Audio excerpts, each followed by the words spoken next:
Allez, on revient à Lorient. Voilà, ils ont fait ta merde, comme ils ont dit. Vous attendez de moi de dire qu'on joue la montée, et bah faut pas venir aujourd'hui. Madame, mademoiselle, monsieur, heureux de se retrouver dans l'encre du moustoir. D'Archeville. Et but d'Archeville. Oh, attention à cette remise. Le but exceptionnel de Benrahma.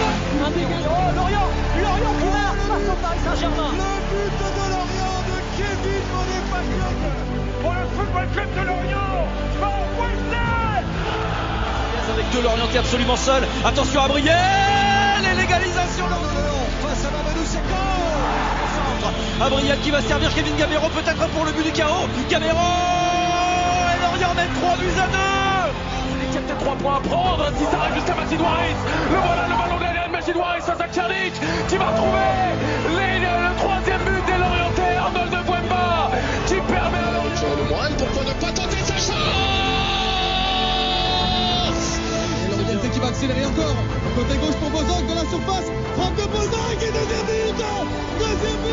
Avec Bonso, Claude Maurice, à droite, il y a une solution, Claude Maurice en solo, Mendes finalement servi, c'est parfait, pim pam poum, je te donne le ballon à droite, Mendes centre, pour Gaëtan Courtet, l'ancien Brestois, qui conclut cette action, c'est facile le football quand on joue comme ça. Bonjour à tous, bienvenue pour la taverne, pas du tout, bienvenue dans la taverne, ça fait un petit moment qu'on n'avait pas fait d'épisode, la faute à un emploi du temps surchargé, 4 matchs en 1 semaine, enfin en 2 semaines, dont une série de 3 matchs en 1 semaine. Cette série est-elle réussie? On aura l'occasion d'en parler tout à l'heure. Le FC Lorient fait un rapproché au classement à 1 point du Paris FC. À 3 matchs de la trêve, que peut-on espérer pour le FCL d'ici Noël? On va parler de tout ça avec la fine équipe de la taverne, en commençant par Lucas. Salut Lucas. Salut les gars. Ça va? Au top.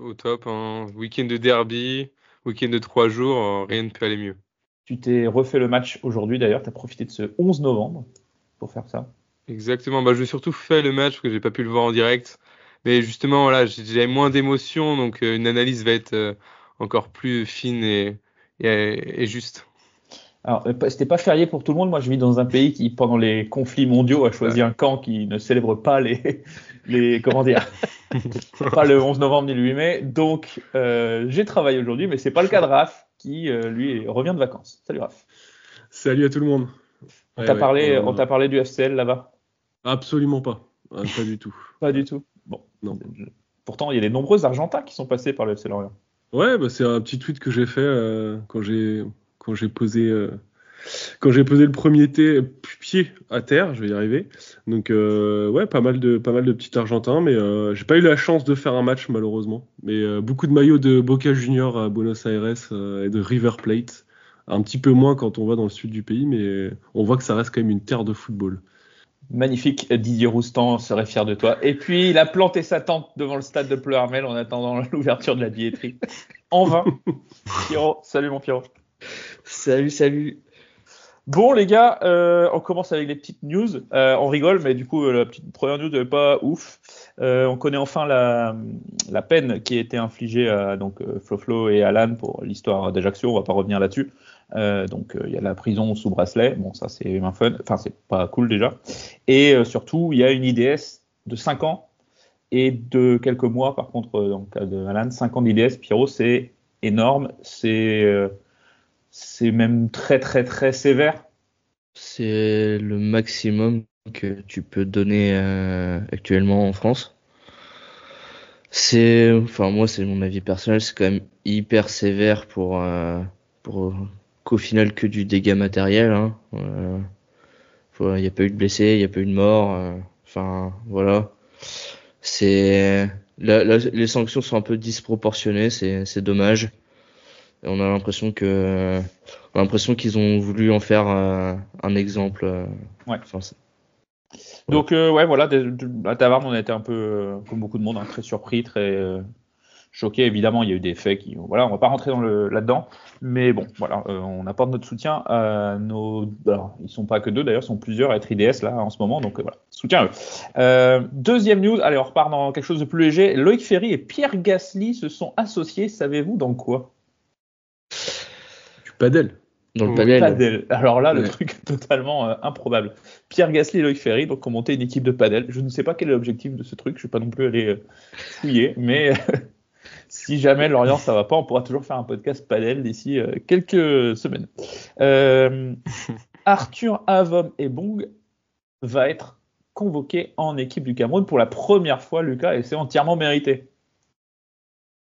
Totalement, hein. Franchement, il s'est imposé à un poste où on ne le voyait pas forcément jouer énormément cette saison, qui était assez prisé.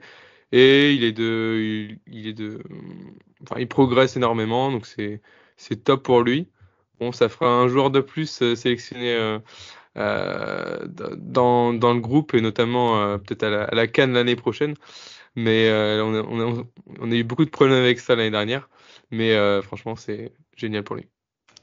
Et puis la dernière news, il faut bien se l'avouer, Raphaël. Ah oui. Bah, le petit CSC d'Isaac Touré. Et voilà, Voilà. des nouvelles d'Isaac Touré. Il plante en série A. Série A Ouais, oui, c'est Oui, bien la Serie série A. A. Il Ouais, plante en c'est série bien. A. Il plante du mauvais côté du terrain, mais il plante. Donc voilà, c'était Très hier beau. soir avec Franchement, bien coupé, hein. Bien coupé. Ouais. Enfin, voilà, pratiquement Voilà. premier poteau. Ça, voilà. Franchement, Voilà. un but d'attaquant. Rien à C'est dire. ça. Ça va pas nous aider à le revendre, tout ça. Non. Donc, C'est sûr qu'il revient là. À ce rythme-là, il va revenir. Donc, je sais pas si c'est positif ou négatif d'ailleurs pour nous, hein, de le voir aussi médiocre. Ah bah, pour moi, c'est pas très positif. Bah, Moi c'est qui ai pas fait possible. LV1 d'achat. italien, quand je vois les commentaires sous le but, tu vois qu'il commence à en avoir ras-le-bol hein, quand même du D'accord. Isaac Touré. Ouais. Rallebolle. Ouais, Voilà, c'est- basta. Je fais LV2 italien. Voilà. Et d'ailleurs, tiens, j'ai une question. Alors là, je ne connais pas la réponse. Benjamin Mendy, qu'est-ce qu'il devient? Quelqu'un, il s'entraîne à Lorient dans le groupe? Aucune idée. Je sais À sais pas part- s'il s'entraîne dans le groupe. À vrai dire, je m'en tape. Mais D'accord, mais on va mener l'enquête. en tout cas, Voilà. il est pas sur la photo officielle de l'équipe, donc Ah, bah Bonne voilà. news. T'as des infos, News t'as en des infos, format, toi. ouais, très important. C'est vrai, il est pas sur la photo? non. Qui a été publiée aujourd'hui, d'ailleurs, la photo, il me semble. C'était samedi dans le Ouest France. D'accord. Oui, puisqu'on enregistre samedi, en effet.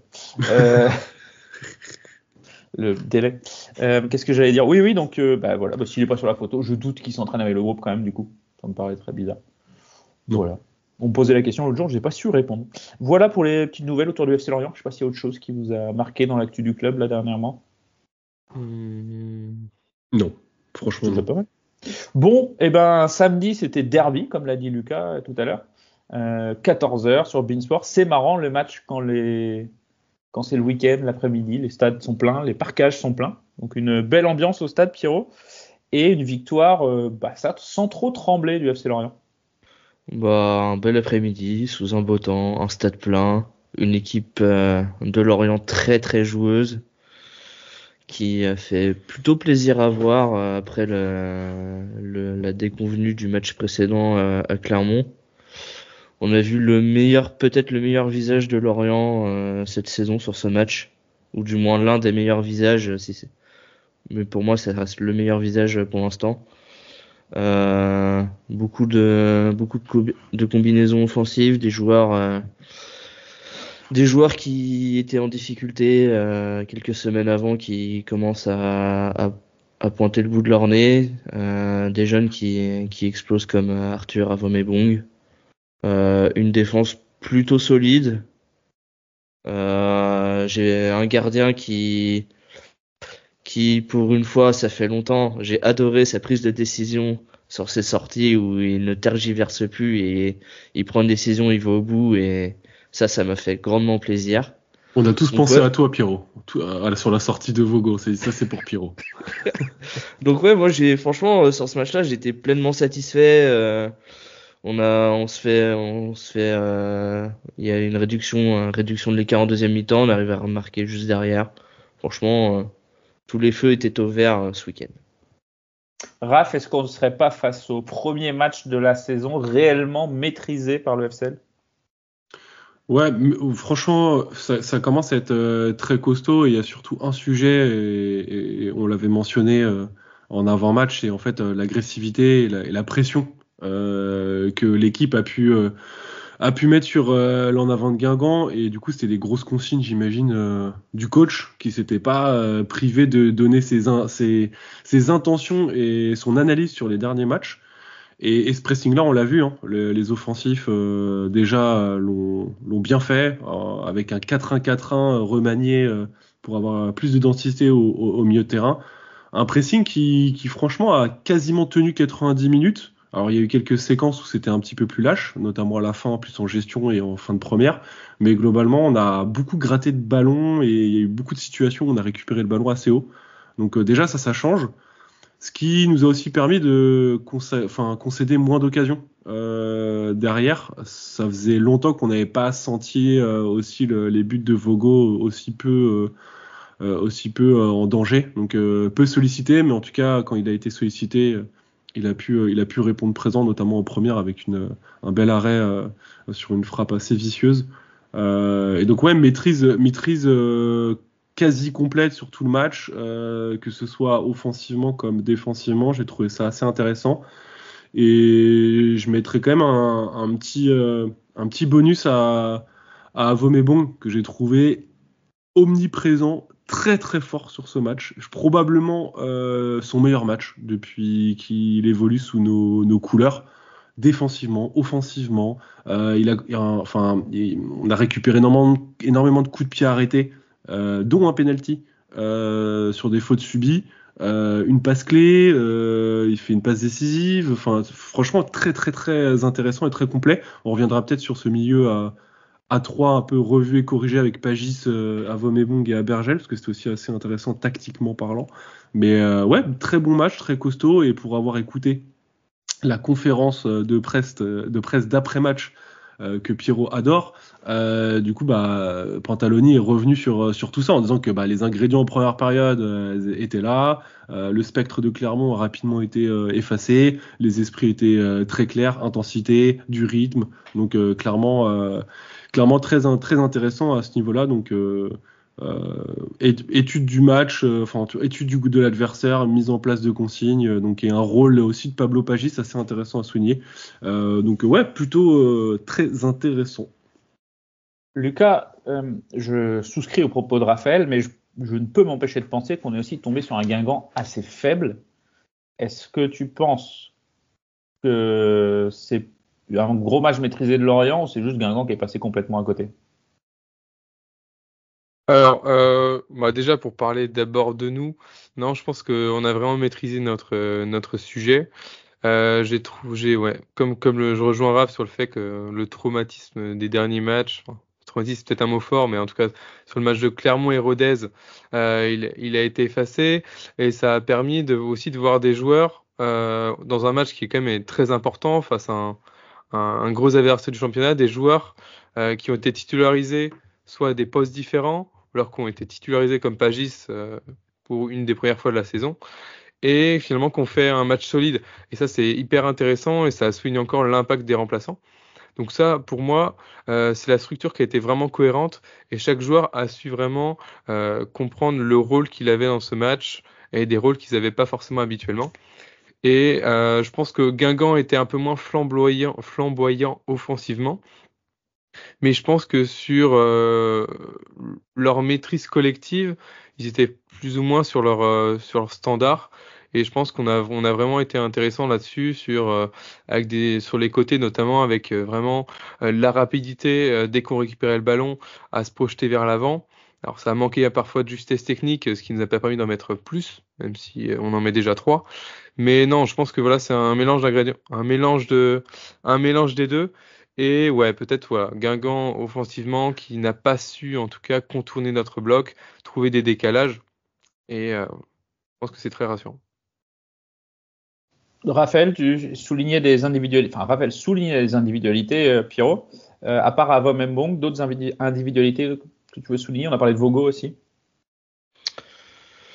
Je vais évoquer Tozin, qui pour moi, d'habitude, n'est jamais très bien placé sur le peu de ballons qu'il a à avoir. Je l'ai trouvé plus intéressant pour le coup en seul numéro 9, qu'avec un coéquipier devant lui. Tu vois, les rares occasions où il a le ballon, il y en a une qui termine au fond où il est vraiment bien placé. Ça va dans la continuité de ce qu'il fait depuis 2-3 matchs. Après globalement, moi j'ai plutôt bien aimé le milieu qui va presser Hugo Picard en face côté Guingampais, parce que c'est pour moi là où le match, c'est là où se fait la différence pour moi. Tout le match il a été pris par notre milieu. Le seul moment où ils ont trouvé une solution, le seul moment où Guingamp a trouvé une solution avec ce joueur-là, c'est le moment où ils ont 15 bonnes minutes où ils marquent sur penalty. Une fois qu'on a rectifié, une fois qu'on a corrigé les erreurs sur ce joueur, ils ont pas existé offensivement, donc c'était une bonne bataille tactique de Pantaloni sur ce coup-là. Et après, même s'il a encore beaucoup de manque de justesse technique, j'apprécie toujours l'apport de Katsouris vraiment sur son côté droit en tant que milieu droit de plus en plus. Chose qu'on avait déjà parlé en fin de saison dernière, où il était plus à son poste qu'en défense, et franchement, au fur et à mesure des semaines, je trouve qu'il devient de plus en plus fort. Pour le coup, on avait milité à la taverne pour Katsouris milieu droit, donc je dis pas qu'on nous a écouté, mais ça même si on est fois, hein. Non, mais voilà. Expertise avec un grand H, mais de temps en temps.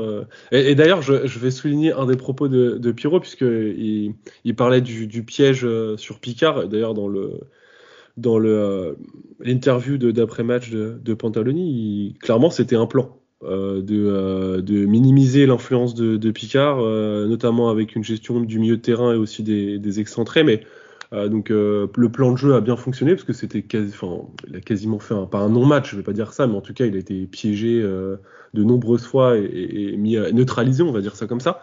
Je reviens aussi sur ce qu'a dit Pierrot, que je trouve aussi assez juste. Autant il y a eu un petit peu de déchets, mais j'ai trouvé Tozin vraiment hyper intéressant aussi sur son pressing. Vraiment, il a suivi la consigne à la lettre. J'ai trouvé hyper en jambes. Et puis, avant de marquer, en tout cas, avant de faire son occasion décisive qui amène le deuxième but sur un CSC, en fait, il en met 3 comme ça, de la tête. Je trouve que son jeu aérien est hyper intéressant, c'est moins le cas sur les autres attaquants, pour le coup. Même si Soumano et Croupi ont des qualités athlétiques indéniables et une détente assez forte, Tozin, franchement, ça fait plus d'une fois qu'il se montre hyper intéressant dans ce domaine-là. Donc c'est quand même à souligner.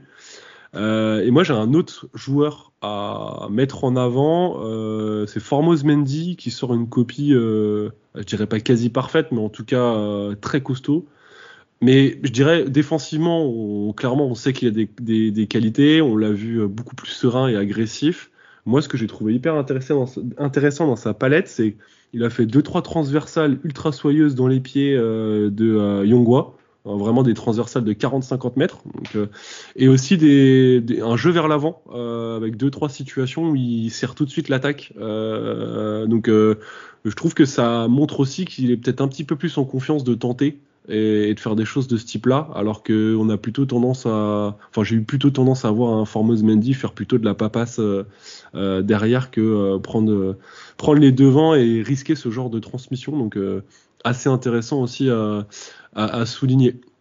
Je sais pas si vous voulez aussi qu'on parle rapidement de Pagis, parce que concrètement j'ai trouvé hyper intéressante l'animation avec ce trio Laurent Abergel, Pablo Pagis et Arthur Avant-Mébong, où en fait qui tournait à 3. Abergel un peu plus en retrait, mais ça permettait, on va dire, aux deux milieux Avant et Pagis du coup d'alterner et de venir aussi chercher le ballon un petit peu plus bas. Et du coup, de passer d'un 4-1-4-1 à un 4-2-3-1 de temps en temps pour aller densifier à la relance. Donc, hyper intéressant. Et surtout, que ce soit Arthur Avant-Mébong ou Pablo Pagis, beaucoup de contributions aussi à la récupération et sur le fait de bloquer le milieu de terrain guingampais. Et au final, on voit quand même que chacun a rempli sa mission, parce que Ponceau a gratté énormément de ballons aussi. un petit peu moins en vue côté offensif. Il récupère autant de ballons que Laurent Aberger sur ce match, notamment en bloquant le côté. Et ça a laissé Katsiris et Yongwa, et encore plus Katsiris, du coup, beaucoup de latitude d'un point de vue offensif. Je sais pas combien de Katsiris ça fait de centre sur ce match, mais c'est assez important. Donc non, assez positif à ce niveau-là. Franchement, je vois pas un joueur qui aurait vraiment mal joué le coup aujourd'hui. Donc victoire tactique, comme l'a dit Pierrot, victoire collective et des individualités qui renforcent leur confiance au sein de l'effectif. On pourrait même souligner l'entrée de Soumano et son but un peu rageur qui viendra récupérer un petit peu de confiance supplémentaire. En tout cas, on a vu que l'effectif avait envie de le sortir d'une certaine, on va dire, neutralité particulière à la suite de son but. Moi, j'ai trouvé ridicule ça. Pardon, excuse-moi, je suis désolé. J'ai trouvé ridicule sa réaction. Enfin, t'es pas Ronaldo Prime où t'as mis 50 buts et t'es sur le banc, quoi. Enfin, tu fais une saison qui est au niveau qui est pas non plus. T'es pas titulaire indiscutable, quoi, je veux dire. T'es pas titulaire indiscutable, mais t'as quand même marqué plusieurs fois cette saison. Oui, parce que t'es indiscutable. Non, t'es pas indiscutable. Non, c'est vrai que Moi, j'ai un avis sur Soumano, c'est que certes, il a été décisif, mais pour moi, dans le jeu, c'est peut-être le dernier attaquant que je mets sur le terrain.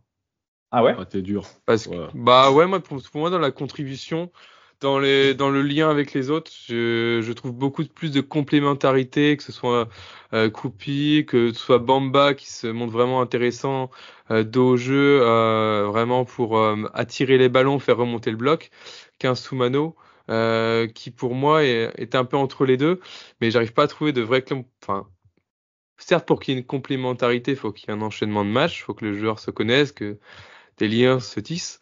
Mais pour l'instant, moi, ça me convainc pas énormément. Mais ce qu'on demande à l'attaquant aussi, c'est de marquer et d'être décisif. Je suis d'accord. Mais tu le préfères dans un. Disais, Raphaël ? Ouais, je disais, qu'est-ce que tu le préfères dans un 4-4-2 en doublette, ou du coup, dans ce profil-là où Tosin était tout seul devant, est-ce que c'est pas plus aussi son rôle finalement à Soumano ? Enfin, je dis pas que Tosin a fait un très bon match, donc là, il y a pas de challenge à avoir là-dessus, hein, mais c'est quoi, toi, selon toi, la meilleure utilisation de Soumano ? C'est vraiment, tu le mets dernier dans la hiérarchie, ou tu dis que compte tenu du contexte de match et du 11 aligné, c'était pas son match ?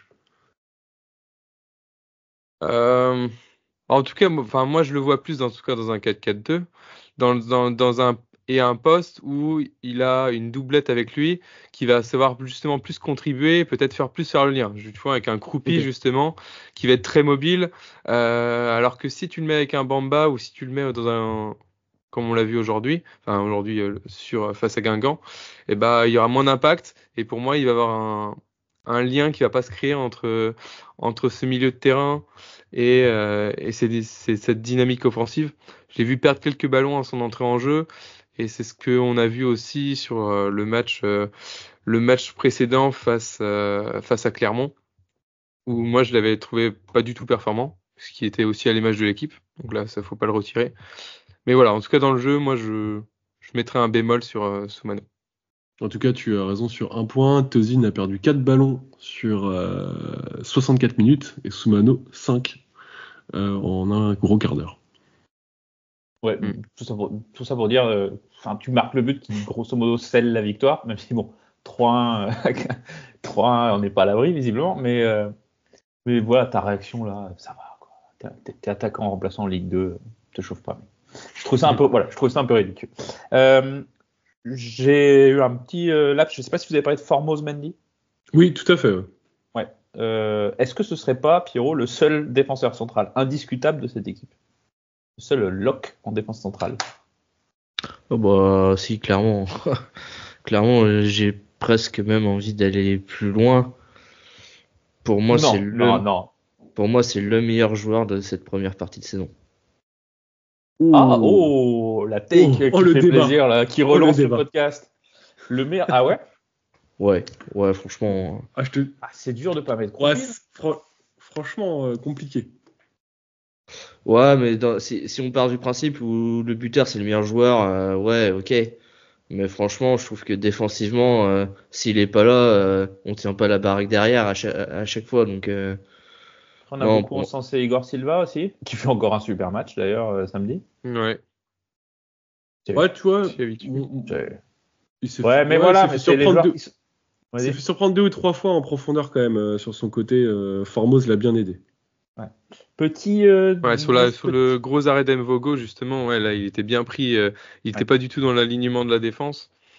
Après, c'est un très bon ballon aussi. Mais... Petit début de calvitie pour Igor Silva. Il va falloir faire quelque chose. C'est pas c'est le stress. C'est pas très joli. Mais Formose Mendy. Il y a une offre d'Antalya Sport au mercato d'hiver. Pour la greffe. Mais est-ce qu'il est. Donc, on revient à Formose Mendy. Pierrot, tu nous dis c'est probablement le meilleur joueur du début de saison. Les gars, du coup top 3, oui, mais premier, je sais pas, franchement. Tu mets qui premier là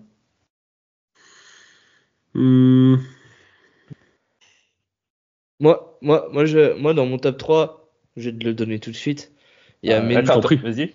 Il y a Mendy, Yongwa, Kroupi. Ah, il n'y a pas Igor. Ouais, il a été blessé longtemps. Non, Yongwa.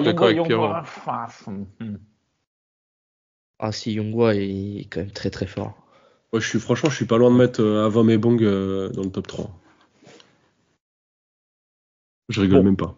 Oui, non, personne ne te suspecte. Ah oui, il est pas loin. Non, mais moi, je partage le top de Pierrot, je pense.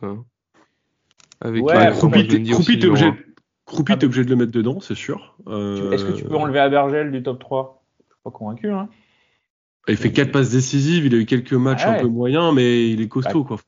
C'est sûr que c'est compliqué de. C'est quand même la rampe de lancement. Il décante le jeu, il fait quelques boulettes quand même, mais franchement, c'est un des locks. Il y a pas de. Aujourd'hui, t'as ta colonne vertébrale. Hein. Ah bah ça, tu penses il y a beaucoup de locks. Hein. Tu mets Kroupi, Abergel, Formose, t'as 3 joueurs au milieu. Ça ressemble à quelque chose, quoi. En Ligue 2, en tout cas. Oui, non, on est d'accord.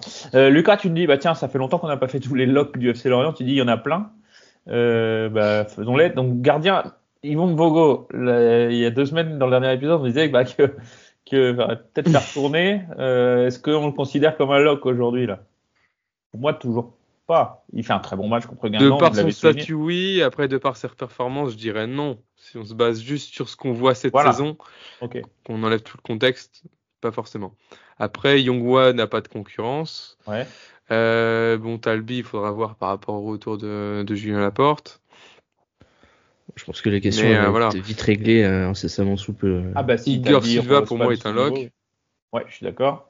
Donc, tu as tes latéraux, tu as un central. Abergel. Et Avamebong, finalement, il n'a pas de concurrence. Donc, non, il en a peu. Il en a pas un lock. Ponceau n'a pas de concurrence. Est-ce que ce serait pas un lock? Attends, concurrence de stop. Ponceau, pour moi, c'est un peu comme il n'a pas juste, oui, pardon. Non. Avamebong a mis Ponceau sur le côté. Non. Si. Non, Ponceau part sur le côté parce qu'il n'y a personne pour jouer sur le côté. Oui, mais par exemple, sur ce match, tous les jours, Ponceau doit prendre la place de Avamebong sur ses caractéristiques intrinsèques. Oui, mais dans ce cas-là, c'est un joueur d'axe et que du coup, aujourd'hui, il a été, par habitude, il a été mis à gauche, mais concrètement, il est en train de se faire, on va dire, dézoner parce que, on n'a pas mieux à gauche et qu'on utilise ce profil-là parce que intéressant aussi en combinaison avec Yongwa qui peut monter, mais son rôle principal et ce pourquoi il était formé et utilisé jusqu'alors au FCL, c'est un poste axial à la base. Sauf que là, du coup, on a mieux aujourd'hui. Là, pour moi, tu prends le problème à l'envers dans le sens où oui et non. Ponceau est sur l'aile. Oui, tu peux le prendre. Ponceau est sur l'aile parce qu'il n'y a personne. Sur l'aile. Maintenant, j'attends de voir quand Théo Lebris revient en pleine possession de ses moyens. Éventuellement, Stéphane Diarra. Éventuellement. Et là, si tu continues si tu sors imaginons un Théo Lebris qui soit à son niveau, il a le niveau Ligue 2, il n'y a pas trop de débat là-dessus, je pense. Là, tu mets Avamebong, Théo Lebris, là, je suis d'accord qu'il a pris la place de Ponceau. En attendant, mais petit à petit, il se fait sa place. Là-dessus, oui. Mais là, par rapport à l'équilibre que Arthur Avamebong a dans ce milieu de terrain, franchement, je dis pas que c'est un lock, mais il commence à faire son petit trou. Bon, l'avenir nous le dira. Non, il peut, dans ce match-là, tu peux très bien te dire que Pablo Pagis, si tu avais un vrai joueur de couloir, Ponceau prend sa place. Ouais. Voilà. Et après, bah, soit tu fais jouer un Vuka à gauche parce que bon, tu dis que mais bon, je trouve que là, l'idée c'était d'intensifier le milieu de terrain. Bon, il y avait de la logique et de la continuité à garder Ponceau sur le côté. Lucas est pas d'accord pour mettre Ponceau aux oubliettes. Non, mais je suis pas en train de dire ça. Je suis en train de te dire que du coup, c'est pas son poste habituel. Oui, là-dessus on est d'accord. Voilà. Oui, totalement. Je suis pas en train de te dire Donc, que. voilà. En tout cas, ça fait beaucoup de lock. Et pour moi, voilà, si on finit avec à droite, parce qu'une poste numéro 9, il y a peut-être seulement Kroupi. Katsiris n'a pas. Enfin, pour moi, Mvuka n'est pas une vraie concurrence. Il nous a pas montré qu'il pouvait être une vraie concurrence pour l'instant. Donc, même c'est s'il pour ça il fait il est sur une belle série là, sur les 4 matchs, c'est pas le plus ridicule. Il plante 2 fois, il me semble, sur les derniers matchs. C'est en progrès, Vuka. C'est en progrès. Après, oui, est-ce que ça vient concurrencer Katsiris, qui plante aussi d'ailleurs. Très beau but contre Guingamp. Pierrot, tu dis non? C'est ça. Bah, Donc ça. Concurrence, c'est pas, pour moi, ils ont pas les mêmes qualités et je trouve que Mvuka venir jouer en fin de match un peu comme Joker et dynamiter un peu la défense comme il le fait en fin de match, je trouve que c'est son meilleur rôle. Que sur les matchs où il était titulaire, je l'ai trouvé quand même où il passe quand même souvent à chaque fois à côté quand il est titulaire, et quand il rentre, il est souvent plus intéressant. Donc pour moi, on a trouvé un équilibre avec Katsiris titulaire, Mvuka qui rentre sur la fin de match. Pour moi, c'est très bien comme ça. Je suis d'accord. Ça fait quand même, excusez-moi, on est à quelle journée là? On est à la 13e journée. Oui, Pantaloni commence à avoir des certitudes, et ça, c'est toujours bien d'avoir des certitudes quant à les objectifs qu'a le FC Lorient. Là où j'ai de moins en moins de certitudes, c'est devant. En fait, tous les attaquants y performent, et j'arrive à un point où je me dis que en ce moment, bah là, on a Kroupi qui est blessé, Bamba qui était blessé, mais pendant qu'ils étaient pas là, Tozin a bien tenu la baraque et a performé, Soumano aussi. On a 4 attaquants, les 4 y performent, les 4 en forme. Je saurais même pas te dire quelle doublette je mets titulaire actuellement. Ouais, c'est un casse-tête là surtout que mais si en plus ils font la gueule quand ils jouent. Pour le coup, je préfère avoir un casse-tête, avoir 4 joueurs performants que 4 tocards comme on aurait pu avoir les années précédentes. C'est ça. C'est ça, c'était pas tout à fait les mêmes casse-têtes la saison dernière. Je parlais à l'instant de Joël Vuka et la série des matchs, donc on va se replonger sur la série de matchs qui ont eu lieu ces 2 dernières semaines. On s'était donc quitté il y a 2 semaines avant le déplacement à Rodez après une victoire 4-2 contre Annecy. Et on s'était dit 7 points sur 3 matchs. Ce serait plutôt une réussite. On a fait 7 points, mais on a fait 7 points sur 4 matchs, puisque si on prend la série, donc victoire à Guingamp, je la prends en sens inverse, victoire contre Guingamp 3-1, une défaite à Clermont dans un non-match absolu, 2-1, une victoire contre Dunkerque au Moustoir, victoire, on va voir quand on regarde le classement, qui est loin d'être anecdotique, même si là encore il n'y a pas eu une énorme maîtrise. Et puis, pour citer Jacques Chirac, au début ça m'a fait rire, puis ça ne m'a plus fait rire du tout. Je la connaissais un pas. Match nul 3-3 à Rodez, avec un but du gardien égalisateur à la dernière seconde. Bon, tiens d'ailleurs, petite anecdote sur Rodez, pour ceux qui connaissent ou connaissent pas le stade de Rodez, le parquage il est superbe, c'est le parquage à l'anglaise, tu sais, t'es derrière le but, et il n'y a pas de filet, il n'y a rien, t'es vraiment au ras de la pelouse. Ah oui, bah tu peux discuter avec les joueurs. C'est ça. Donc on s'est dit, c'est cool, s'ils mettent un but face à nous, ça va être royal, on va célébrer ça tous ensemble. Donc premier de Kroupi, il est de l'autre côté, on va pas lui en vouloir de planter de l'autre côté. Deuxième but, Formose Mendy, il part célébrer avec les remplaçants de l'autre côté, donc frustration. Troisième but, Soumano, il célèbre pas. Donc voilà, on n'a pas eu le droit à notre petite célébration avec les joueurs. Bon, cette série du coup, pour revenir là-dessus, 7 points en 4 matchs, est-ce que la série est réussie, Lucas ? Non, le mot réussi serait un peu fort. Surtout quand on voit le contexte notamment du match que tu citais tout de suite de Rodez, où on avait le match en main et où on perd totalement la maîtrise. Donc juste pour ça, je dirais qu'il n'est pas réussi. Dans ce qu'on avait évoqué, c'est qu'on voyait au moins un match nul ou une défaite sur ces 3-4 matchs, notamment peut-être face à Clermont, donc un sur cette série. Et là, voilà, ça vient un peu entacher. Bon, ce qui est important de retenir, c'est que là, on est à 1 point du Paris FC. On a 2 points d'avance, il me semble, sur Dunkerque, ou 1 point. Bon, c'est très resserré. Mais en tout cas, voilà, on est dans le bon train. Mais non, voilà, ça, c'était important, je pense, de ce match à Guingamp. Enfin, c'est important aussi de faire cet épisode après. C'est parce qu'on reste sur une note positive et on voit qu'on a repris le bon chemin. Faudra le confirmer à l'extérieur, là où finalement on a plus de mal. Et c'est là où c'est finalement beaucoup plus révélateur depuis le début de saison. Pierrot, pour toi, c'est une série satisfaisante ou non? Je vais dire moyennement satisfaisante parce que tu gagnes 2 matchs, donc un hyper important. Déjà tu gagnes un derby, c'est toujours cool. Et après tu gagnes un match important par rapport à un adversaire direct. Visiblement, Dunkerque actuellement est un adversaire direct. Après, énorme frustration de ne pas avoir ramené les 3 points de Rodez. Pour moi, tu ramènes les 3 points de Rodez, même avec la défaite de Clermont, on passe complètement à côté. C'était une série réussite parce que, comme on l'a dit, on gagnera pas tous les matchs. Il y a forcément un match où tu vas complètement passer à côté, c'était celui de Clermont. Mais celui de Rodez, tu mènes 3-1, là, je sais plus, à la 87 ou 88e. Tu prends un but du gardien, quoi. Franchement, sérieux. Ça m'a gonflé. D'ailleurs, celui qui était au marquage, on l'a pas beaucoup revu depuis. Ouais. Voilà. En même temps, il n'y a personne au marquage. Voilà, personne. Si, il a joué en 2 matchs à Jay, mais là, je pense que le train, il est passé, là, pour le coup. Tu parlais de train, je pense que Il Jay, n'était pas au marquage sur le gardien, il y avait vraiment personne sur le gardien. Ben, il était dans la zone du gardien, en tout cas. Bref. Mais ouais, c'est, pour moi, le résultat de Rodez est un peu frustrant parce que si tu fais pas nul, et bah, actuellement, tu serais premier avec 1 point d'avance sur Paris, tout simplement. C'est ça. Et oui, parce que Raph, je vais te demander, selon toi, c'est les réussis, mais on va mettre ça en parallèle à la série du PFC, qui, sur les mêmes 4 matchs, a fait 7 points aussi. 3 matchs nuls.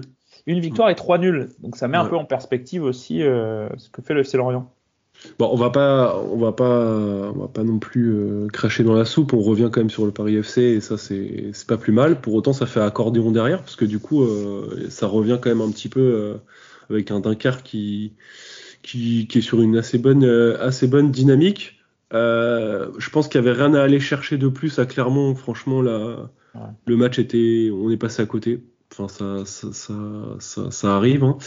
Je pense que je suis assez d'accord avec tout le monde. Tu dois apprendre à gagner ce genre de match face à Rodez quand on a mis 3, et d'ailleurs pas forcément de manière super méritée non plus, mais en tout cas quand tu as réussi à faire la diff, c'est bien de savoir.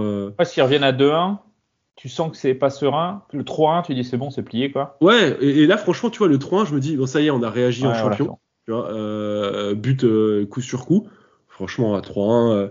Mais je sais pas si on peut revenir un petit peu plus précisément sur cette séquence-là, mais là où il y a des certitudes sur le 11 type de Pantaloni, là il a eu quand même des difficultés à aligner des équipes pertinentes à chaque fois, compte tenu de l'enchaînement des matchs, et sur des remplacements ou des démarrages de matchs où on a eu plus de difficultés. Le non-match face à Clermont. Mais c'était pas les changements les plus judicieux, je pense à. Attends, Clermont, c'est là où on passe à 3 derrière, non? Ouais, bien sûr, c'est là où il fait une mic à Landreau. Le Pellissier ou la Landreau, Landreau Ball. En fait, tu vois la défense à 3. Déjà, il devrait y avoir une jurisprudence. Tu devrais faire un papier, je sous-signé Pantaloni, avoir mettre mon enjeu. Il était aussi contraint par des blessures, des retours de blessures. Oh non, ouais, mais je sais pas. Ouais, franchement, c'est trop différent. L'avocat du diable. Je fais l'avocat du diable. Le pire dans cette défense à 3, c'est d'avoir titularisé et avoir foutu dans le groupe à Jay et de pas avoir mis Janton. Pour moi, c'est. Oui, aussi, c'est vrai. Voilà. Pour moi, j'aurais récompensé Janton d'un petit match à Clermont plutôt que de foutre à Jay qui sortait des matchs peu catastrophiques, quoi. Ouais, mais Janton, il n'a pas 7 millions de valeur à justifier, quoi. Ah, on en revient. Et oui. Oui, la fête, c'est le football. Je suis content que ça vienne pas de l'argent, quand même. Janton, tu pourras le revendre. À Jay, je suis pas sûr. Ah, ça c'est pas faux. Oui, donc pardon, Raph, je t'ai interrompu en disant que. Non, après, d'accord avec tout le monde, d'accord avec tout le monde sur le fait que c'est pas finalement comptablement, on s'en sort plutôt bien. la dynamique est plutôt avec nous sur la fin de cette période de 4 matchs, mais on laisse une opportunité de passer devant et de se mettre un matelas de sécurité sur la 3e et 4e place. Donc, on s'en sort bien, c'est relatif, on s'en sort bien parce que Paris fait du surplace. Oui. Mais tu regardes derrière, Dunkerque qui prennent 9 points sur la série. Et Metz, excusez-moi, je sors les infos de Metz. Metz c'est ce que je te disais, là, il y a un effet accordéon. On s'en sort bien parce que pour moi, c'est relatif à la performance de Paris, qui est le leader à ce moment-là. Si Paris fait 9, c'est plus la même histoire. Ouais, moi, ce qui me dérange un petit peu quand même, c'est le fait d'avoir pris autant de buts, du coup, sur les 4 derniers matchs, plus que sur le début de saison. Donc, on avait vanté la solidité défensive de. C'est clair, on était tous assez contents. Là où j'avais mis un truc en début de saison, c'est qu'on avait joué que des équipes claquées. T'as joué Dunkerque quand même. Non, mais en début de saison, quand on parlait de Martigues, Red Star et tout, je disais que c'était des équipes claquées. Il y avait Metz quand même, il y avait Metz. Amiens, Grenoble. Amiens, Grenoble, Metz. Ouais. Amiens, Grenoble, c'est... Ah oui, c'est assez haut Grenoble, dis donc. Bah oui. C'est bien revenu. Ouais. Il faudra quand même espérer mieux que le Covid pour jouer les playoffs cette année. Donc une série qui est décevante, on va dire. Même si. Non, pas décevante. Dommage, c'est dommage. Frustrante alors plutôt. Ouais. Ok. Bon, en tout cas, la suite, ça se passera à Ploërmel pour un match de Coupe de France. L'entrée en liste du FC Lorient en Coupe de France face à. C'est une fusion, il me semble, Pierrot, Ruffiac-Malétroit. Ça peut être une fusion de villes. Ruffiac-Malétroit. Bon. Du coup, camping-car ou tente Quechua, Pierrot, pour le match? Pour l'instant, c'est ni l'un ni l'autre. Nombre de places extrêmement réduit pour les visiteurs. En même temps, c'est la fête chez eux. Bon, ils ont bien raison. 7e tour de Coupe de France. Quels vont être les objectifs de Lorient en Coupe de France? Si on écoute le club, évidemment, on prend les matchs les uns après les autres. Messieurs, je vous demande, vous, votre avis. Quel est votre objectif pour le FC Lorient en Coupe de France, Lucas?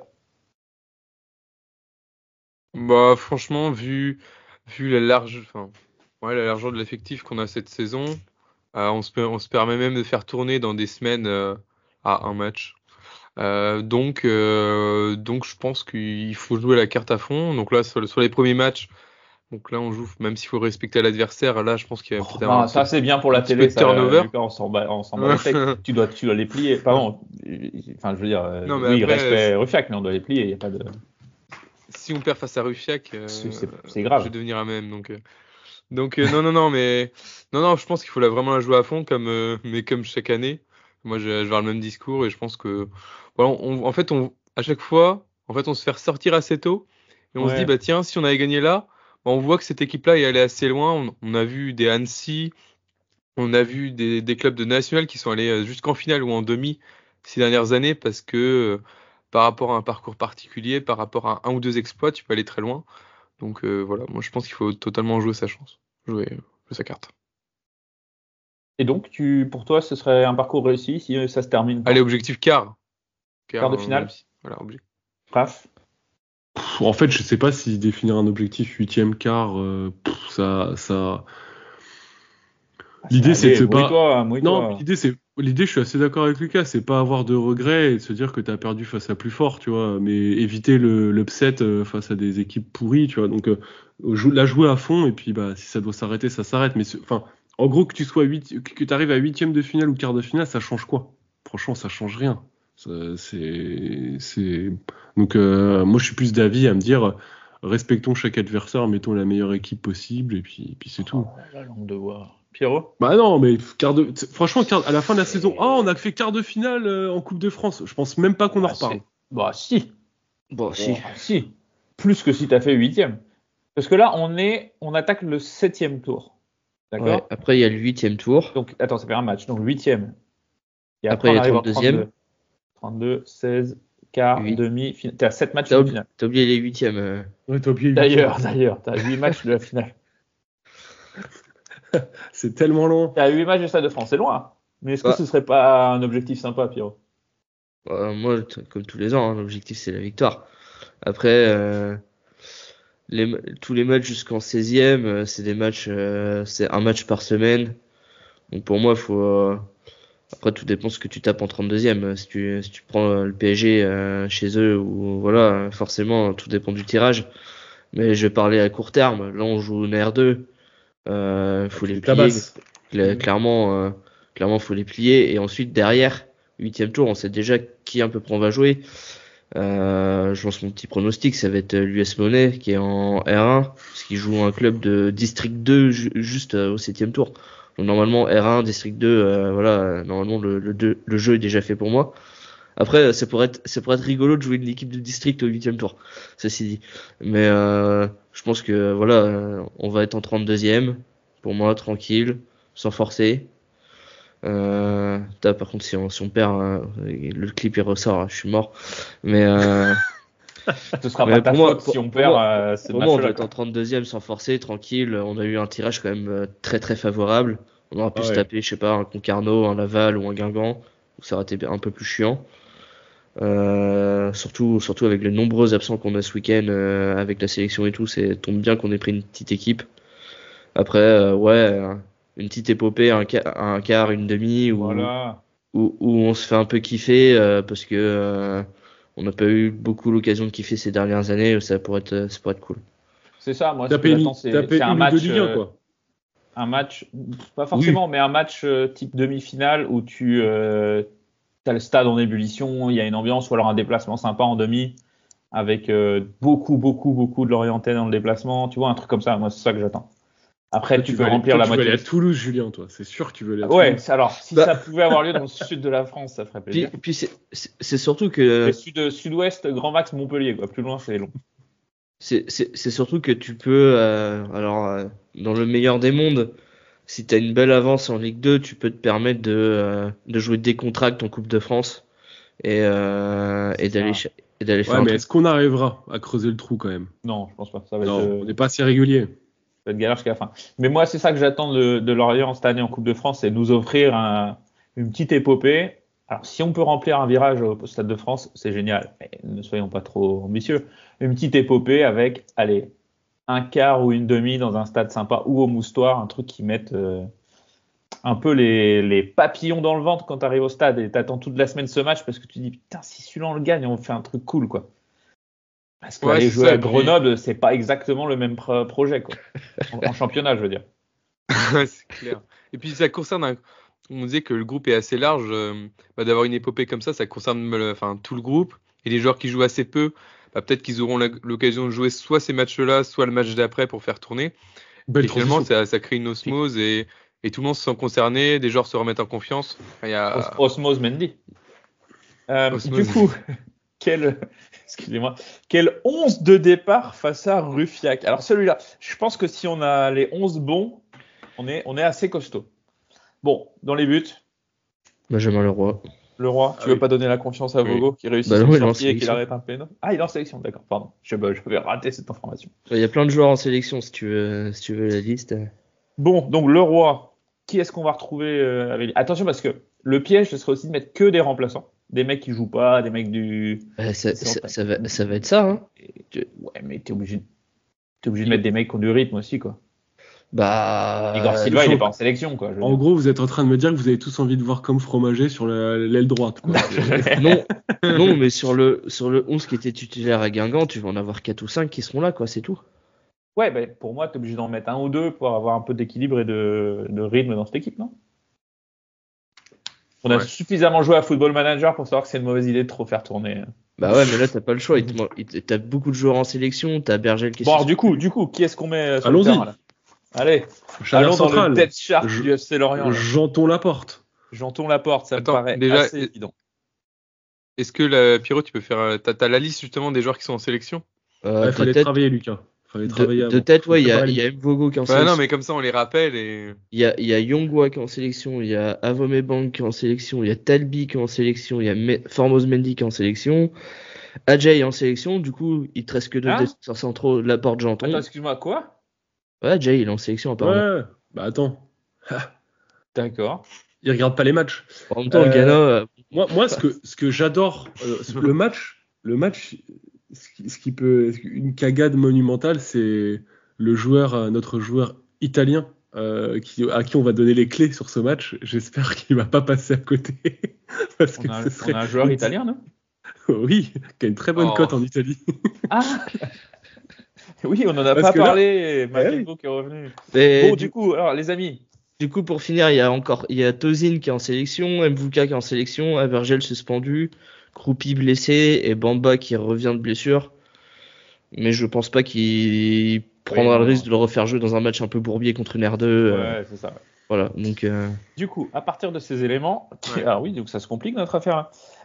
Qui va donc jouer contre nos amis de Ruffiac Malétroit? Ah, je peux me lancer, je verrais bien. On garde Silva, Janton, Laporte, James. de toute façon, à défaut. Silva, ouais. Parce que t'as les 4. De toute façon, dans l'effectif, t'as pas d'autres joueurs que ces 4-là en défense. Tu seras obligé d'aller piocher en réserve derrière. Ouais. Milieu de Comme terrain. Fromage et Time. Devant Milieu la de terrain, défense, je tu peux mettre pense un qu'on petit verra un petit Makengo. Bandiro. Ouais, un petit Bandiro Fadiga aussi. Peut-être. Mais j'ai des Non, doutes. Pierrot, non Il Ouais, était Non, il est blessé, il rechuté, rentre fort, hein. il est Ah, rechuté ouais. en termes de blessures. Ah ouais Mais- Ouais, il me semble que c'est ce que j'ai lu dernièrement. On aime bien acheter les joueurs blessés. Donc Makengo.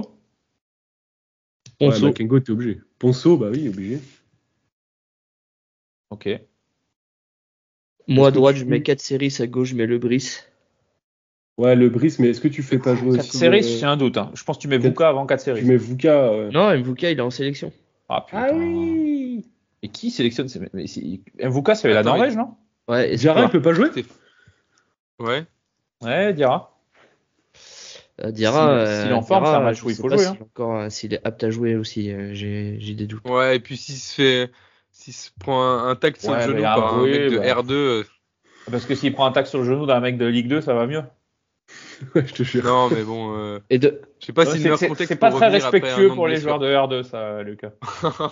Et je suis sûr qu'il y en a qui nous écoutent en plus. Si vous jouez pour Ruffiac Malétroit et que vous nous écoutez, déjà excusez-nous pour la condescendance à laquelle nous vous traitons. Et deuxièmement, faites pas péter les joueurs, s'il vous plaît. Et ensuite, si vous voulez, passer dans le podcast après le match, pardon, il n'y a aucun souci. Et donc devant. Attends, tu fais jouer qui Et Attendez, notre ami Hachi, vous ne l'avez pas joué lui? Si, sur le côté. Si, Ouais, c'est si. ça, ouais. Ouais. Et après, devant, je mets Pagis et Soumano. Voilà. Ah oui, parce que sinon Soumano il fait la gueule. Et le banc, c'est que des joueurs qui vont monter de la réserve, genre comme Fromage et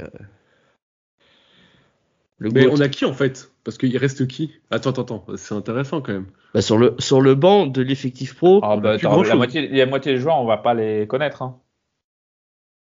Mais c'est bien. Putain, ouais, bien t'es sûr. obligé, ouais, t'es obligé d'aller chercher. Bah, c'est cool. Donc Si oui, comme Alors, Fromager. si comme Fromager marque, je m'achète le maillot et je le floque à la boutique quand je rentre. Non, si tu veux, ce qu'on peut faire, c'est si comme Fromager, il remplace Pagis sur le pagistralomètre. Alors le pagistralomètre, il a réagi au pagistralomètre, Pablo Pagis. Et ouais, on le remercie. Il a demandé si on avait des questions pour le. Enfin, il a demandé aux gens sur les réseaux, vous avez des questions pour Pablo Pagis? On dit, on s'est fait chier à faire le pagistralomètre. Quand est-ce qu'on l'utilise, quoi? Ouais, j'ai vu ça. J'espère que je vais marquer bientôt. Bah ouais, nous aussi, ouais. Pagistralomètre, si vous ne suivez pas sur les réseaux sociaux, c'est un indicateur de qualité de but de Pablo Pagis, qui pour De l'instant 0 à 10. de 0 à 10, on met une note esthétique, voilà. Voilà, pas grand chose à rajouter. Mais, Et bah du coup, on Mais sur le- pas beaucoup cette saison. sur le banc, allez, admettons que Diarra Ouais, il y a viennent. T'auras Diarra, t'auras Hachi, admettons qu'il est pas titulaire et qu'on met le Brice, t'as Hachi, t'auras les mecs qui ont fait la pré-saison, t'auras Fromager, Bébé Saké, t'auras Seymour, t'auras Hospital. Seymour, il enfin, joue à tout- droite, hein, c'est ça? Alors ça, je sais plus, mais je sais Très que à droite, il il me joue semble mille. qu'il je, joue. je sais Très à que droite. tous les joueurs qui ont participé un peu au début de la prépa, au début de l'été, je pense qu'ils seront dans le groupe Coupe de France. Ça me paraît logique. Ouais, parce que sinon, Soumano, il fait la gueule. Mais sur le banc, sur le banc, allez, admettons que Diarra vienne. T'auras Diarra, t'auras Hachi, t'auras les mecs qui ont fait la pré-saison, t'auras Fromager, Bébé Saké, t'auras Seymour, t'auras Hospital. Pardon, j'ai du mal enchaîné après ça, j'ai perdu Je m'en Raphaël. remets pas. Et puis, Lucas, tu nous as souligné avant l'épisode qu'il y avait un petit dernier enjeu sur ce match. Ah bon? T'as déjà oublié? Qui succéderait à... Ah oui, le Voilà. fameux Adil Aouchiche, qui nous avait fait part d'une célébration assez légendaire. Qui sera le Donc, One qui Game lui succédera Wonder? pas forcément à la célébration, mais en tout cas, alors t'as une expression pour ça, je crois, Le Julien. One Game Wonder, celui qui a été excellent pendant un match la saison dernière. Il y a les One Season Wonder, Montassar Talbi, et il y a les One. Ça tire à balles réelles. Ça y est, on est à un peu plus d'une heure d'épisode. Il y a plus de fil. Oui, Adil Aouchiche, on se rappelle, c'était la Châtaigneraie, c'est ça? Ouais. Donc des mecs qui sont aussi en R1 ou R2, un truc comme ça. Ils marquent sur penalty. Bon, déjà, voilà. Et après, c'est la célébration main sur la bouche, pistolet, machin. Favelas, ouais, c'est n'importe quoi. Je sais pas ce que ça donne à Sunderland, à Aouchiche d'ailleurs, cette année, cette saison. Bah, moins il joue, plus Sunderland gagne. Donc, Voilà. Bizarre. Voilà. Donc, qui succédera à Adil Aouchiche dans le One Game Wonder? Bah, j'ai envie de mettre mon argent sur Hachi, tiens. en célébration? Non. Ah, bah non, mais alors, tiens, alors, petit débat latéral, là. J'aime beaucoup Junior Kropi. D'accord? C'est très bien, il plante. Par contre, les célébrations, il faut freiner. Une célébration, c'est bien. 2, c'est bien, ça commence à faire beaucoup. 3, bon, alors 4, c'est quoi, mec? Non, mais il y en a 4. Il y a du Aouchiche chez ce joueur. 4 célébrations, Junior. Une, propre, nickel, et il n'y a pas besoin d'en faire autant, quoi. Donc il doit y en avoir une pour la famille, une pour les amis, une pour les potes, une pour je sais pas qui. Ou tu peux mettre 4 buts et faire 4 célébrations différentes. Mais voilà, c'est ça. Voilà. Trop de célébrations tue la célébration. Donc voilà, les objectifs pour cette Coupe de France, le match à Ruffiac. On va se faire un petit pronostic. Face à Ruffiac? Ouais. Parce qu'à Ruffiac, en face, ils vont quand même aligner Moulek, Toulek, Gurvan, j'ai oublié son nom, et Erwan. Non, on va pas vous faire croire qu'on sait. On connaît les gens de Ruffiac. S'ils nous écoutent, ils vont totalement nous détester, c'est un enfer. Donc, un petit pronostic. Alors, Ruffiac, je vais chercher ce que ça donne au classement. Je n'ai aucune idée de ce que ça donne au classement Ruffiac pendant que vous parlez. Pierrot, ton pronostic ou Lucas, vas-y. En tout cas, on adore le foot amateur à la taverne, ça se voit. On supporte l'an dernier, on a supporté une équipe amateur toute l'année, donc j'ai envie de vous dire. Bien sûr. Lucas, donc, ton pronostic? Je vais dire 4-0. Pour Lorient. Oui, 4-0 pour Lorient. Raph? Allez, 6-1. Attends, on va se prendre un but? Ouais, bah oui. D'accord. Pierrot? Ouais, 5-0. 5-0. Putain, j'ai tellement envie de dire victoire au tir au but. Alors du coup, on a Parce Florian que vraiment, Le Breton, très, Titouan Bouedo. Il y a des frérots. Il y a des frérots en défense. Titouan Bouedo et Raphaël Bouedo. Très intéressant. Il y a quoi d'autre? Non, oui, une petite victoire 4-0, ça devrait être la norme, on va dire. Mais attention, c'est pour redevenir sérieux 2 secondes. Attention, le match piège par excellence. J'ai leur Ils n'ont classement. rien à perdre en face, c'est le match. Ah, t'as leur classement? Vas-y. Ils sont 5e à 3 points du premier sur 6 matchs joués. Ils jouaient contre TA Rennes 2. Attends, ils ont pris 4-1 ce week-end contre la B de TA Rennes. Ouais, mais ils étaient encore dans l'euphorie, machin. Mais attention, c'est quand même les matchs pièges par excellence. En face, ils n'ont rien à perdre. C'est un match, ils vont s'en rappeler toute leur vie, donc forcément, ils vont faire du mieux possible. Bon, il faut espérer qu'on passe l'obstacle. Je serais plus vigilant si on avait joué une N3, mais là, R2, normalement, si... Oui, bien entendu. Mais est-ce que ce serait pas gaulerie quand même quand ça va sortir la légende veut que, voilà. Moi, je crains que ça fasse quand même trop tourner et qu'on se fasse piéger. Mais bon, allez, on va se dire un petit 3-0, 4-0, ça devrait être de la norme. Même si tu fais tourner, tu perds face à une R2 avec tout le respect, c'est compliqué, quoi. Ouais, mais attention. Parce que tu mets même l'équipe B qui joue en N3, elle doit torcher une R2, donc à partir de là. Mais t'as Jean-Victor Makengo qui va tenir le milieu de terrain. La route de l'Italie passe donc par Ploermel pour Jean-Victor Makengo. Parce que le match aura lieu à Ploermel. Les gars, il reste 3 matchs avant la trêve. Ça passe vite, hein, ça passe vite. Il nous reste un déplacement à Bastia, sur les terres d'Olivier Pantalone, suivi de 2 réceptions. L'Estac, qui normalement ne devrait pas poser beaucoup trop de problèmes. Et alors franchement, terminer à la trêve avec une confrontation contre le PFC, je trouve ça génial. 3 matchs. Où sera le FC Lorient à l'issue de ces 3 matchs, Raph? Premier. Oh. Et que des victoires à domicile. Premier que des victoires à domicile, c'est-à-dire que qu'est-ce qu'on fait à Bastia? On va faire match nul à Bastia, 6 points dans la besace à domicile. Contexte. Ouais, Pierrot. Et puis Bastia, c'est solide, ils n'ont pas perdu à domicile non plus. Hein. Grosse défense. Ouais. C'est marrant, hein. Très fort à domicile. Moi, je veux une défaite à Bastia. Aïe. Je suis pas sûr que l'équipe ait le caractère. Quand tu vois que tu te fais bouger à Rodez, tu te fais bouger à Pau, tu te fais bouger à où est-ce qu'on avait perdu à Clermont là, aller là-bas. Mais c'est la première fois que j'ai vu Pantaloni être corse. Que tu as vu Pantalone.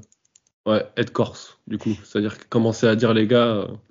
Les déclats avant le match de Guingamp. Ouais. T'es pas violent. Non, juste qu'il faut. Mais t'as pas besoin. C'est pas. Voilà. C'est ça. Par contre, sur le match d'après, je vois 2 victoires. Donc pareil, tu vois 6 points pour toi, Lucas. 6 points également. 6 points également. Match compliqué à Bastia et après on enchaîne. Eh ben, j'ai envie de vous dire qu'on va les gagner à Bastia parce qu'on va pas en terrain inconnu. On a Cahuzac, on a comment il s'appelle, Pantalone. Ils vont on va pas arriver comme des pigeons dans une palombière. Tout devrait bien se passer.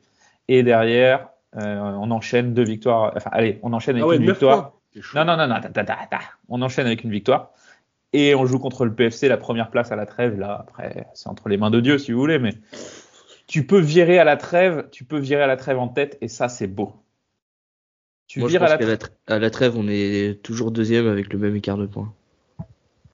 Ça veut dire que Paris ferait la même chose.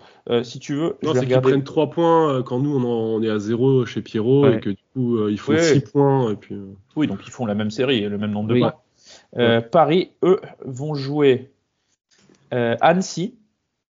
Ils vont à Ajaccio. Ouh. Et oui, et ils viennent chez nous. Je ne vois pas un calendrier plus facile pour Paris.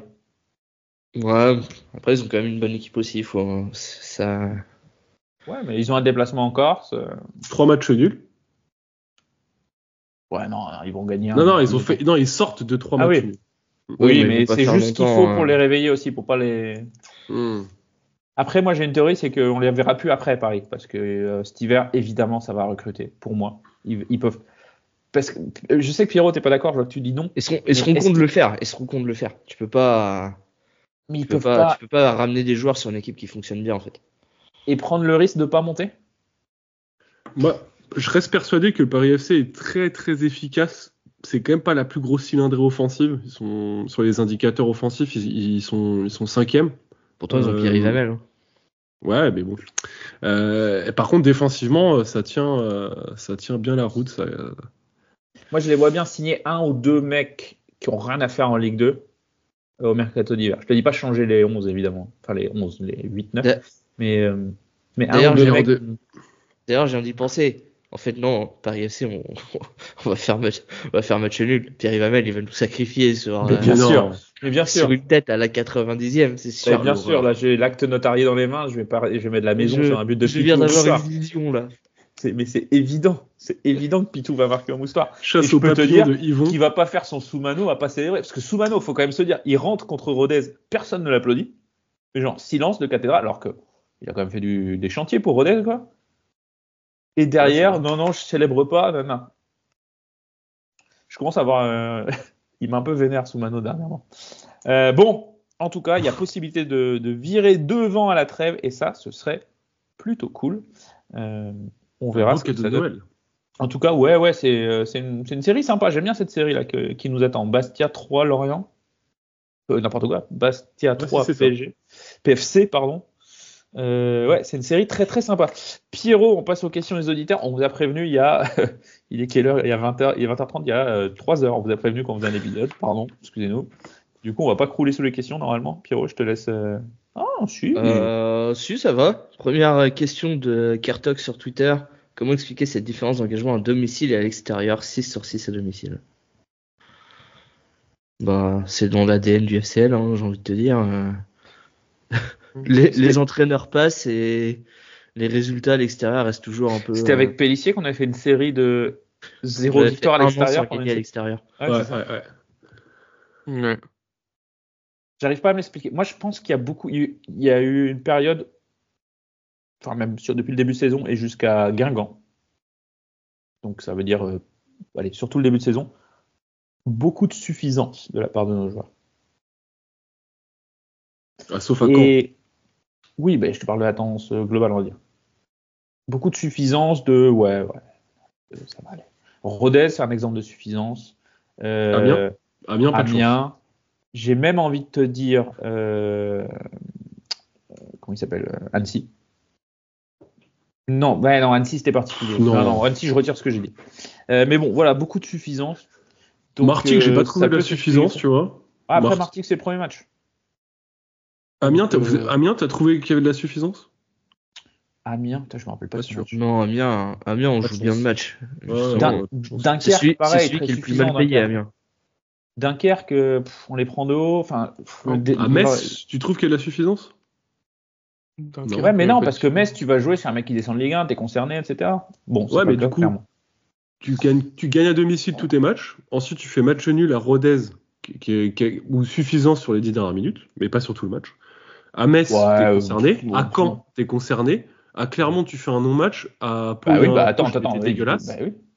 Et à Martigues et Amiens. Pardon, et tu dis, attends, excuse-moi, je me permets de te contredire. Tu dis, on gagne au Moustoir, donc tout va bien. Pardon. Non, c'est pas ce que j'ai dit. Dunkerque, on est extrêmement suffisant en difficulté.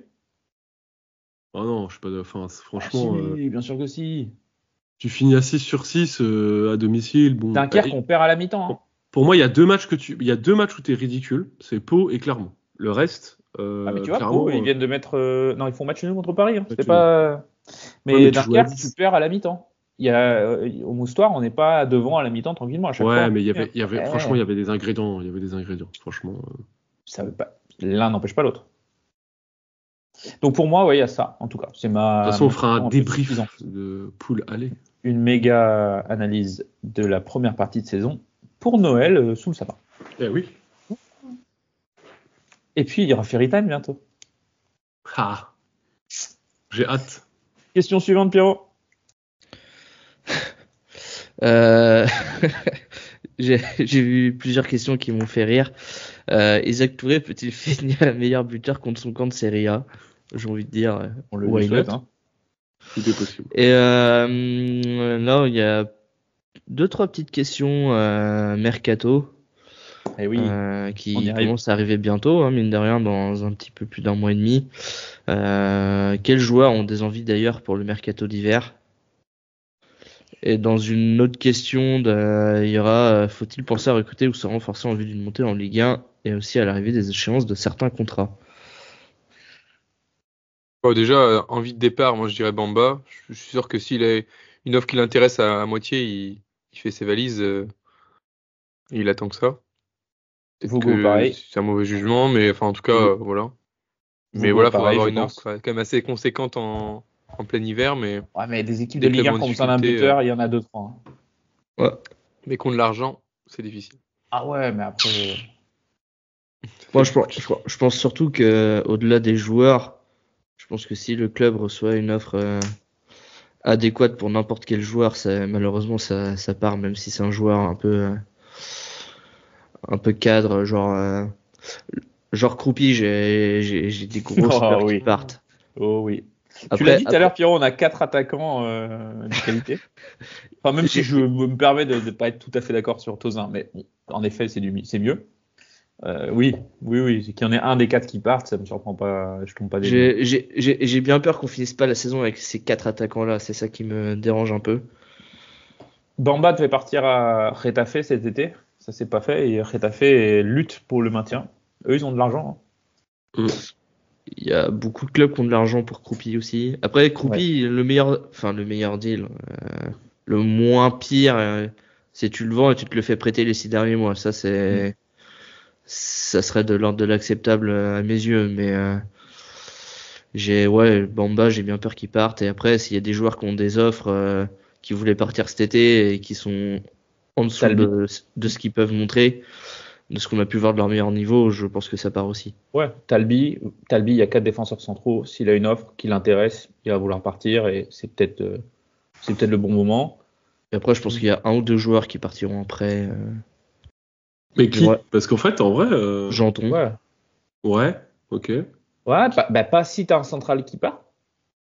Ouais, mais je pense pas qu'il y en aura qui partira. Enfin. Ouais, moi je serais pas surpris de voir Talbi partir.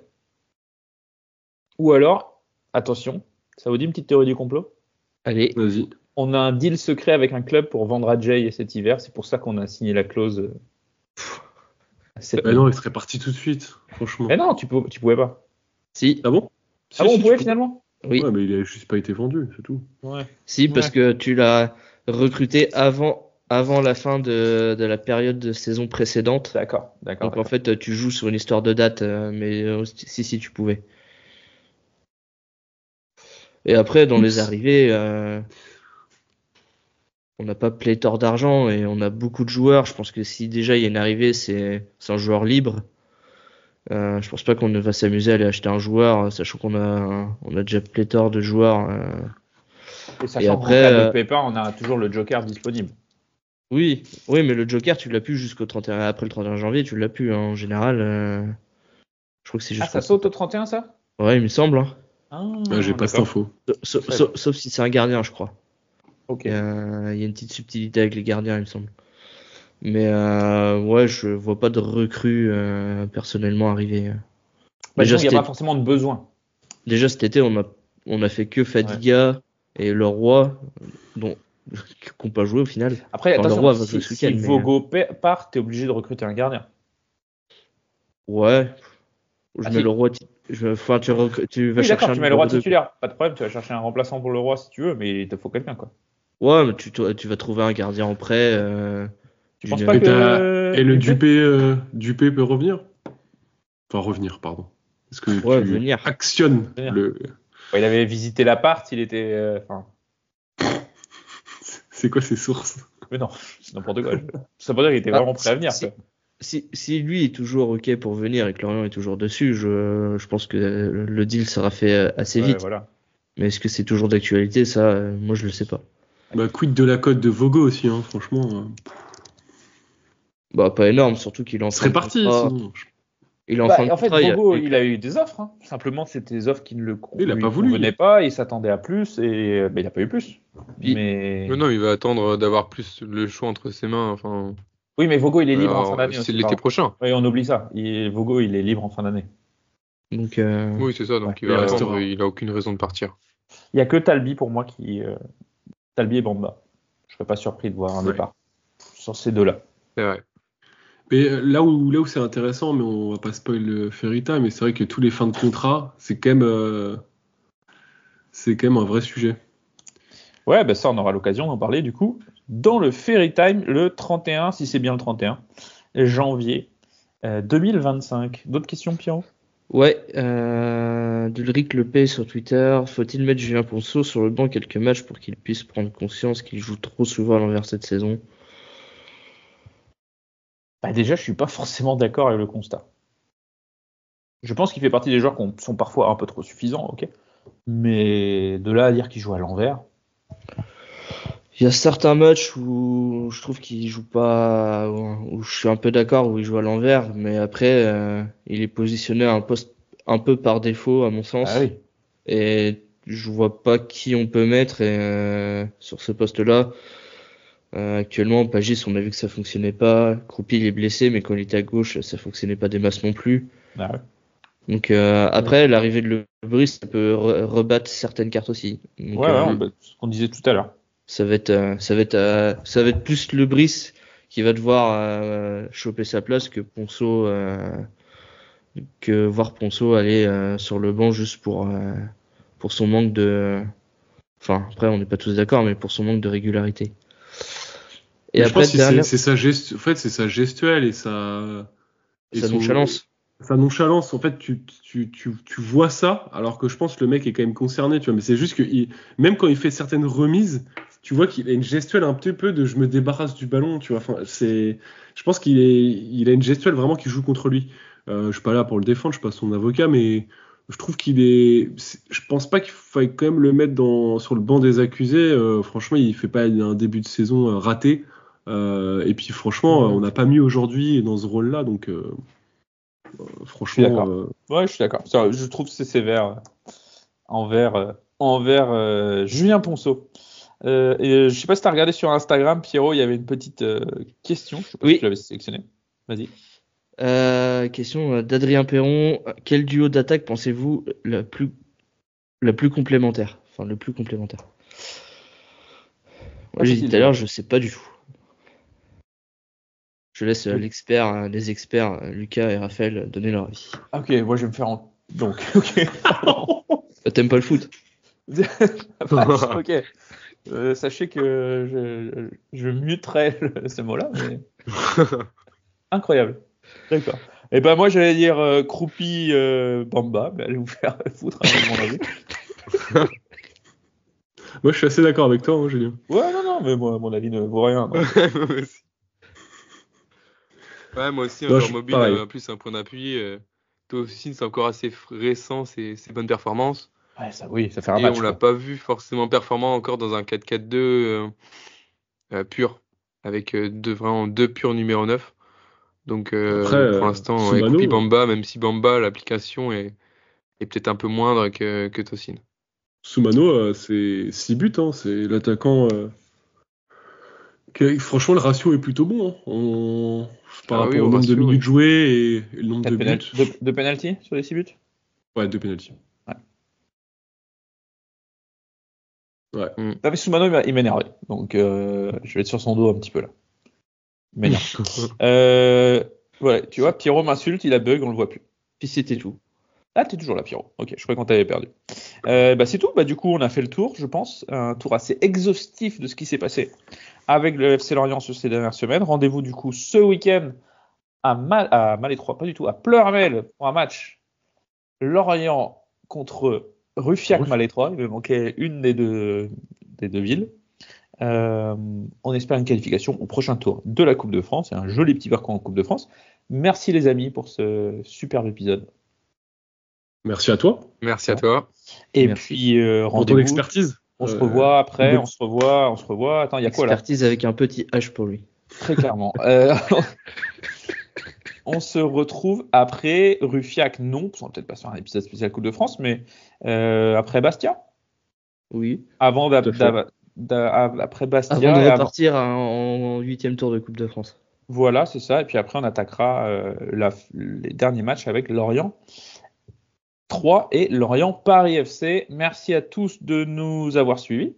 Laissez un commentaire si vous avez aimé cette vidéo. Laissez un like. Abonnez-vous sur les réseaux sociaux. On est presque au chiffre énorme qui devrait nous permettre de mettre nos darons respectives à l'abri de 1000 followers sur Instagram grâce au travail sans relâche de Lucas, qui est responsable d'Instagram. Donc c'est impressionnant. Emploi fictif, c'est à la mode en ce moment. Totalement. On vous passe le nombre d'abonnés sur TikTok, ce serait indécent. Et déjà plus de 4000 followers sur Twitter, c'est vraiment de la compèse. Rendez-vous donc très vite sur les réseaux sociaux, abonnez-vous, laissez un commentaire. Et puis voilà, à bientôt. Ciao, ciao. Ciao, ciao. Ciao.